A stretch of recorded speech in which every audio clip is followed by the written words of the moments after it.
Não é legal achar pra si um lugar diferente. Uou, é só vocês ficarem onde querem estar.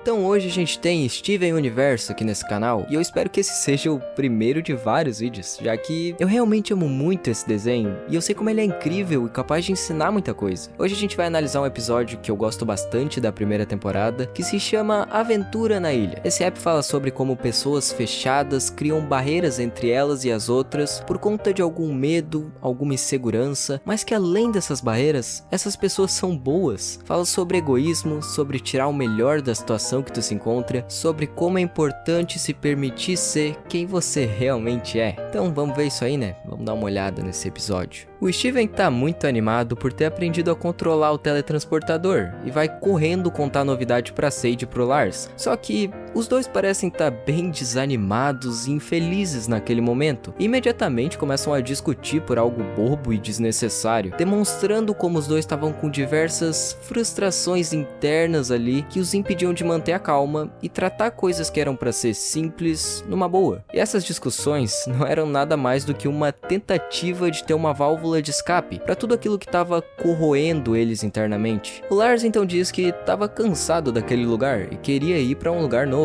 Mas o que eu realmente acho que ele queria era uma vida nova. O Steven então percebe como os dois estavam com problemas na relação deles e tem a ideia de usar o teletransportador para levar a Sage e o Lars a um lugar que eles não conheciam, mais especificamente uma ilha. Porque na visão do Steven, um ambiente novo iria melhorar as coisas e iria fazer bem para ambos. Só que ao chegarem lá na ilha, o Lars já demonstra um certo receio a respeito do lugar, uma vontade imensa de ir embora. Ou seja, por mais que ele odiasse e tivesse cansado do lugar que ele estava antes, como deixou aparente, o medo e a rejeição em matéria de dar chances a experiências novas era maior do que esse cansaço e esse desgosto pelo lugar que ele passava quase todas as tardes dele. Só que o Lars acaba sendo convencido mesmo assim pelos dois a dar uma olhada na ilha. Mas a Sage faz uma cara de quem já conhecia o Lars e sabia que ele ia querer vazar muito em breve. Ela então tomou uma péssima atitude que a gente vai ver mais pra frente. Calma aí. Enquanto ela e o Steven comentam sobre as coisas bonitas e interessantes da ilha, o Lars só foca em pontos negativos que ele vai procurando e cavando dentro da mente dele para poder continuar dizendo a si mesmo que aquilo tudo era muito desnecessário e idiota, e assim justificando sua atitude de manter a barreira dele em pé contra toda aquela experiência. E logo em seguida, quando Steven fala para eles que tinha uma criatura perigosa que podia estar vivendo ali naquela ilha, o Lars então não pensa duas vezes e decide meter o pé, ó. O que faz total sentido e seria uma decisão que eu mesmo tomaria também, né? Só que quando eles voltam, descobrem que o teletransportador simplesmente desapareceu, sumiu. E isso faz com que o Lars fique completamente alucinado e surtado com a situação, já que agora ele já não estava mais no controle e ele não tinha mais a escolha de dar uma chance àquela experiência ou não. Agora ele teria que lidar com aquilo. E o descontentamento dele só vai piorando. Ele apresenta uma certa revolta contra os amigos por acreditar que eles não o entendiam e tinham sido a causa dele estar preso em um lugar que não queria estar. E ele não estava errado sobre essas informações, elas eram verdade, mas ele estava errado na maneira como ele estava reagindo a tudo isso. Ele continua tendo atitudes de se afastar e se isolar, e continua alimentando essa frustração que estava destruindo ele. No dia seguinte, a Sage faz com que o Lars cozinhe os peixes que ela tinha pescado, e no momento que percebe que ele cozinha muito bem, na verdade, ela faz um elogio sincero a respeito disso, e a gente pode ver claramente como esse elogio pega o Lars de surpresa, e faz com que um lado dele que a gente não costumava ver fique visível, nem que seja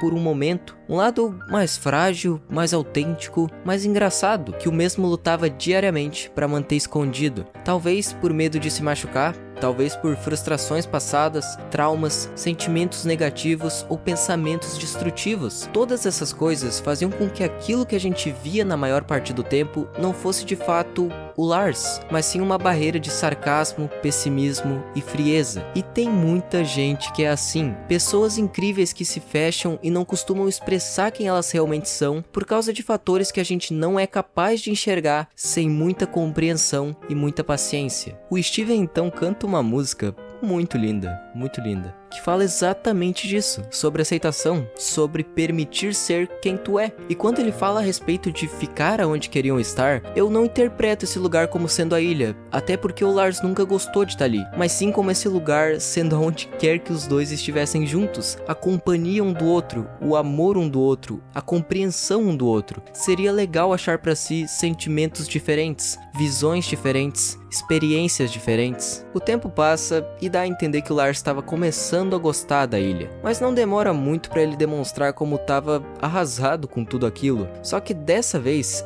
essa frustração e essa tristeza dele, elas eram bem mais reais, eram bem mais autênticas, faziam mais sentido. Ele simplesmente não gostava de estar ali, ele só estava todo aquele tempo lutando para aceitar e tentando tirar o melhor daquela situação, já que, ele não podia fazer nada. E obviamente ele tinha todo o direito de estar triste, por sentir saudades de casa. Então, depois de muito tempo guardando um monte de coisas só pra ele de uma forma que não era saudável, ele finalmente desaba chorando por causa do medo profundo de nunca mais poder voltar pra casa. E a Sade fica tentando reconfortar ele. Lars então pergunta se ela não se sentia sozinha mesmo quando estava perto de muita gente. E essa pergunta representa muito bem como ele não se sentia compreendido por aqueles à sua volta. E quando a Sade diz que também se sentia daquele jeito, ele meio que se sentiu compreendido, ele viu uma pessoa ali que o entendia. O Lars então beija ela de uma forma que é quase como se aliviasse a dor da alma dele naquele momento. É algo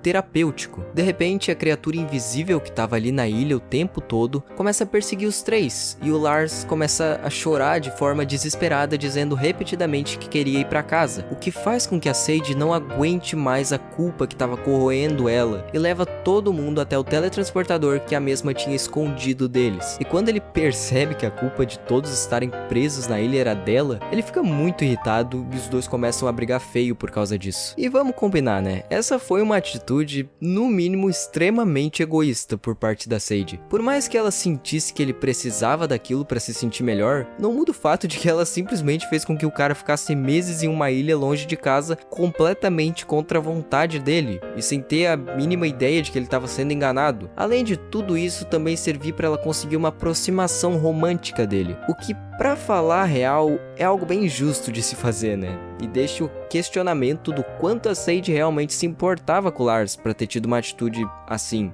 Só que ela acaba meio que se redimindo de certo modo, porque salva a vida dele derrotando o monstro. No fim das contas, mesmo que tenha sido através de uma atitude egoísta, essa experiência acabou ensinando muitas lições importantes para ambos sobre o outro e sobre eles mesmos, e de alguma forma os mudou pra melhor. Então, é isso,